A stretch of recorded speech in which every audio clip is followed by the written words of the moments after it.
Hürmetli vatandaş, bugünkü leksiyalarımızı başlaymayız. Leksiyada çırağa ediyoruz. Washington'da sözlerimiz bugün çizlağa 2023 yıl 1. ayının 19. günü tünegen vatandaşlarımız Ukrayna vaziyeti üstü toxtaldık, muhakeme kıldık. Bugün hem yani Ukrayna meselesi Türkiye taraf ciddileşiyor değil hazır. Tünegillerden Ukrayna'nın Kiyevşehir'de bir tek uçar aeroplan düşüp gitti. Bunun bir hesapta 16 nefer, bir hesapta 19 nefer kişi kaza kıldı dedi. 2 nefer güdek bala. Barke onun üstüge bu aeroplanda oturan kişi Ukrayna devletinin İçki İşler Nazırlığının naziri, ministeri. O kişi varken, anda şunun muavin ministeri varken. Demek bu İçki İşler Vazirliği burası bu nazik hizmette hesaplaşın ama. Şularken aeroplan çıkmıştı, bu da kaza kıldı. Bu münasebetiyle nazır Şveysariyada dünyavi iktisat münberiga qatnashayotgan Zelenski'nin rafiqasi Olena Zelenski naq maydonda bu xabarni anglab yig'ilgan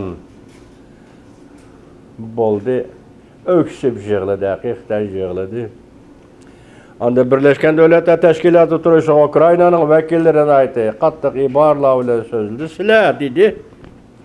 Rossiyaliklarga qo'l berib ko'rishyapsizlar. Qo'li qarab beqilib qo'li illiqmi, so'g'oqmi? Yoki rossiyaliklarning qo'lida qon temayotgandi. Sizlar buni qarab turib qanday ko'rishinglar? Ukrayna vakili qattiq gap qildi.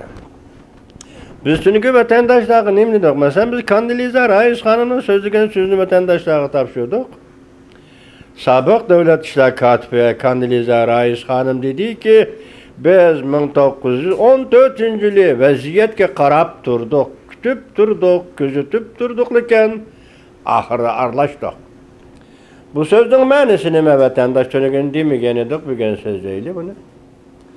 Birinci Dünya urushini kutib turdik, kuzatdik, oxiri aralashishga majbur bo'ldik, o'z qo'limiz bilan oxirlashtirdik demoqchi. Sobiq davlat ishlar kotibi Kandiliza Rais xonim ikkinchisi. Biz 1941-yili urush undan burun boshlandı. Ikkinchi dunyo urushi. Qarab turdik, kuzatdik. 41-yili 1941-yili urush bizning beshimizga keldi. Ya'ni hesapda shunda tarix shu 12-ayning 7-kunida Yaponiya Pearl Harbor hujum qildi. Qarab turdik, lekin oxiri biz Ulug' okean urushi qatnashdik demoqchi. Bu urushda biz g'alaba qildik, ham Birinchi dunyo urushini oxirlashtirdik, ham Ulug' okean, Tinch okean urushini oxirlashtirdik, ham 44-yil Normandiyaga chiqib, Yevropa urush maydonidagi Faşist Germaniya qo'zg'agan urushni oxirlashtirdik. Biz endi hozir kutib turmaylik degan so'zni qilmadi, lekin hozirgacha hech kim bizni urushga qatnashishga taklif qilmadi. Bu urush qaysi urush men bilmadim, Ukrayna urushi shunday qilishi mumkin.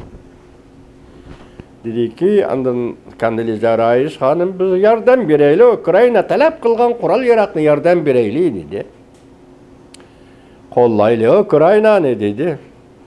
Hozir prezident Vladimir Putin g'aljirlashdi, o'ning birdan-bir qilgan ishi aholilar rayonni bombardimon qilish, fuqarolarni o'ldirish dedi. Hesapda Kandiliza Rais xonimning fikri shunday bo'ldi. Endi bugun tuyuqsiz Ukrainada aeroplanning tushib ketgan voqeasi vatandaş. Bu shunday bo'lganda andin bugun Jonlining nazarida Kandiliza Rais xonimdan keyin Jonlining nazarida shunday deyildiki, bugun tunilata New York vaqt gazeti maqola e'lon qildi. Maqolada shunday deyilibdi.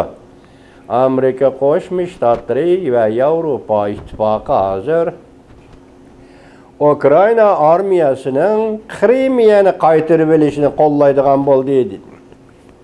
Endi yana bir xabarda, bugun qisqa xabarlarning birisida nima deyildi desangiz, tez bo'lganda juma kuni Amerika Ukraynaga yordam beradigan tankini belgilaydi. Siz xabar, maşansın. Bu 18. günü belki haber. Tankerler yerden beri dedi. Andazı New York vakti canlının nazarını ettim. Bu şulak etkan tülgün sözlügen Allah günü sözlügenlik şeylerimizden bir nimi degeni yok.